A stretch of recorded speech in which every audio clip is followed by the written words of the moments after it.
ঈদে যেহেতু আমরা বাড়িতে যাইনি, তাই ঈদের পর দিন ভেবেছিলাম বাহিরে একটু ঘুরতে যাব। হ্যালো এভরিওয়ান, আসসালামু আলাইকুম। আশা করি সবাই ভালো আছেন। আলহামদুলিল্লাহ আমরাও ভীষণ ভালো আছি। ঈদে যেহেতু সবাই বাড়িতে চলে গেছে, ভেবেছিলাম ঢাকা শহরটা ফাঁকা থাকবে, কিন্তু দুঃখের বিষয় ঈদে সবাই বাড়িতে চলে গেলেও ঢাকা শহরে মানুষের অভাব নাই। যত লোক না ঈদে বাড়িতে গেছে, তার থেকেও বেশি লোক ঢাকা শহরে রয়েই গেছে। একটু সময় পেলে সবাই বাইরে গিয়ে ঘোরাঘুরি করতে চাই, যাতে মনটা ভালো হয়ে যায়।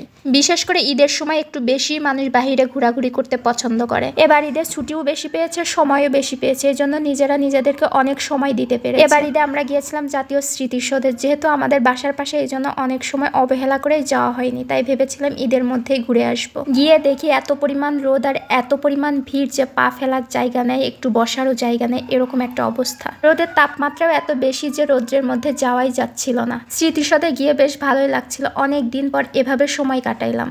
মানুষের সময়ের সাথে সাথে না জীবনের অনেক কিছুই চেঞ্জ হয়ে যায়। আগে মনে হতো এখানে ঘুরতে যাব, এখানে ঘুরতে যাব, আর এখন একটু ছুটি পাইলে বাসা থেকে বেরিয়ে হইতে মন চায় না। মনে হয় শরীরে কত ক্লান্তি চলে এসেছে। বয়সের সাথে সাথে মানুষের মন মানসিকতাও চেঞ্জ হয়ে যায়।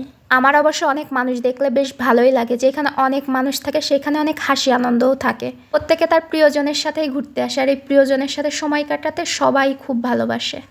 এত কাছ থেকে আমার কখনো স্মৃতিসৌধ দেখা হয়নি, এটাই ফার্স্ট টাইম এত কাছ থেকে স্মৃতিসৌধ দেখা হলো। আর চারপাশে ফুলের বাগানে সবাই খুব আনন্দ ফুর্তি করতেছে, তেও বেশ ভালোই লাগছে।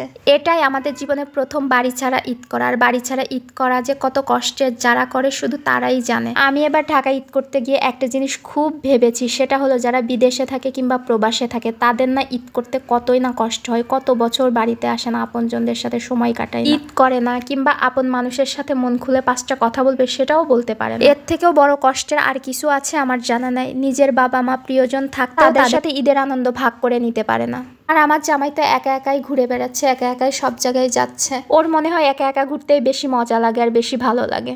আমরা এর আগেও স্মৃতিসৌধে গিয়ে স্মৃতিসৌধের গেট বন্ধ থাকার কারণে ভিতরে ঢুকতে পারি নাই। এটাই ফার্স্ট টাইম যে আমরা এত ভিতরে আর এত কাছে যেতে পেরেছি। আর পাবলিকের একটা প্রবলেম কি, এরা বেশি সৌন্দর্য জিনিসটা নষ্ট করে ফেলে। এর মধ্যে অনেক শাপলা ফুল ছিল, গিয়ে দেখি সবগুলো শাপলা ফুল ছিঁড়ে ফেলে দিয়েছে, আর শাপলা ফুলের পাপড়িগুলো পানির ভিতর ভেসে বেড়াচ্ছে।